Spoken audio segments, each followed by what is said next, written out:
السلام علیکم، میرے چینل پروفیسر خضر عباس پر خوش آمدید۔ چینل کو سبسکرائب کر کے بیل کا آئیکن دبائیں، ویڈیو کو لائک، کمنٹ اور شیئر کریں۔ بہت بہت شکریہ۔ بسم اللہ الرحمن الرحیم۔ احباب عزیز وقار، السلام علیکم۔ میں ہوں پروفیسر خضر عباس اور آپ دیکھ رہے ہیں میرا یوٹیوب چینل پروفیسر خضر عباس۔ سلسلہ شرح کلام اقبال میں علامہ اقبال کی ایک مختصر مگر بڑی نظم پیش کرنے لگا ہوں۔ اقبال فرماتے ہیں طلبہ علی گڑھ کے نام۔ علی گڑھ کے جو طلبہ ہیں ان کے نام کیا پیغام دے رہے ہیں اقبال، ذرا سماعت فرمائیے۔ اقبال کہتے ہیں اوروں کا ہے پیام اور میرا پیام اور ہے، عشق کے درد مند کا طرز کلام اور ہے۔ یعنی علی گڑھ میں جب علامہ اقبال گئے تو وہاں اقبال سے کہا گیا کہ ان کے لیے کوئی پیغام دیں، ان کے لیے کوئی میسج دیں۔ تو ظاہر ہے اقبال شاعر تھے، فلسفی تھے، درد دل رکھنے والے انسان تھے، بڑے نیک درویش مزاج تصوف کو سمجھنے والے انسان تھے، تو اپنی سوچ، اپنا پیغام جو ہے اس طرح انہوں نے پیش کیا۔ تو اقبال کہتے ہیں اوروں کا ہے پیام اور میرا پیام اور ہے، دوسروں کا پیغام اور ہے، میرا پیغام اور ہے، یعنی ہم ایک پیغام میں نہیں ہے۔ اور عشق کے درد مند کا طرز کلام اور ہے، میں عشق کا درد مند ہوں، عشق کا درد ہے میرے دل میں، اور میرا جو طرز کلام ہے وہ اور ہے۔ عشق کے درد مند کا طرز کلام اور ہے، طائر زیر دام کے نالے تو سن چکے ہو تم۔ طائر زیر دام یعنی جو جال میں پھنس چکا ہے پرندہ، اس کی فریادیں تو تم سن چکے ہو۔ یہ بھی سنو کہ نالہ طائر بام اور ہے، اور جو پرندہ دیوار پہ بیٹھا ہے، کوٹھے کی چھت پہ بیٹھا ہے، اس کے منڈیرے پہ بیٹھا ہے، اس کی فریاد اور ہے۔ یعنی قیدی پرندے کی آواز اور ہے، آزاد پرندے کی آواز اور ہے۔ یعنی آزاد نے تمہیں آزادی کا پیغام دینا ہے اور قیدی نے تمہیں قید کی بات سنانی ہے۔ تو قیدی اور آزاد کے پیغام میں فرق ہے۔ اور آتی تھی کوہوں سے صدا، راز حیات ہے سکون۔ پہاڑ سے یہ آواز آتی تھی کیا کہ راز حیات ہے سکون، زندگی کا راز سکون ہے، آرام جو ہے وہ زندگی کا راز ہے۔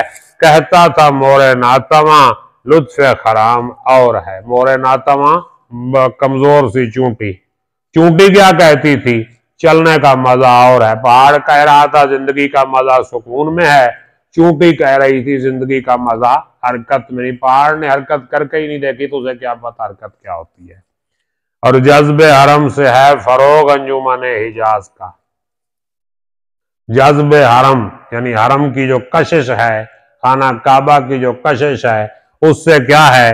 فروغ انجمن حجاز کا۔ حجاز کی انجمن جو ہے وہ فروغ پا رہی ہے، اس کا مقام اور ہے، اس کا نظام اور ہے۔ یعنی حرم کا حجاز میں مقام بھی اور ہے، اس کا نظام بھی اور ہے۔ اور موت ہے عیش جاویداں، ذوق طلب اگر نہ ہو۔ یعنی انسان کے اندر ذوق طلب نہ ہو، خواہش نہ ہو، خواہشیں انسان کی ختم ہو جائیں تو موت عیش جاویداں ہے، ہمیشہ کی عیش ہے۔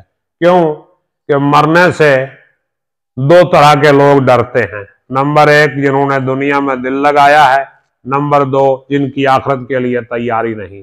تو جن لوگوں نے دنیا میں دل نہیں لگایا اور آخرت کے لیے ان کی تیاری بھرپور ہے، ان کے لیے موت کوئی مسئلہ نہیں، وہ تو موت کا ہنستے ہوئے استقبال کرتے ہیں۔ اقبال نے اپنے ایک فارسی شعر میں مومن کی شان کچھ یوں بیان کی ہے کہ مومن تو وہ ہے کہ جب اسے موت آتی ہے تو اس کے ہونٹوں پہ مسکراہٹ آ جاتی ہے، وہ راضی ہو جاتا ہے کہ ٹھیک ہے چلتے ہیں۔ تو اللہ پاک ہمیں بھی ایسی ہی موت نصیب فرمائے، آمین۔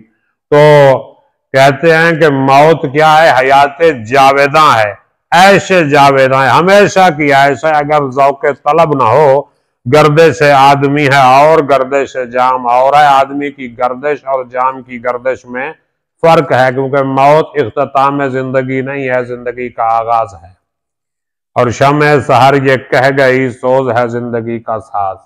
صبح کے وقت جلنے والی شمع نے یہ پیغام دے دیا، اور پیغام کیا تھا؟ سوز ہے زندگی کا ساز، زندگی کا جو ساز ہے اس کی بنیاد سوز پہ ہے، جلن پہ ہے، جلنے پہ اس کی بنیاد رکھی گئی ہے۔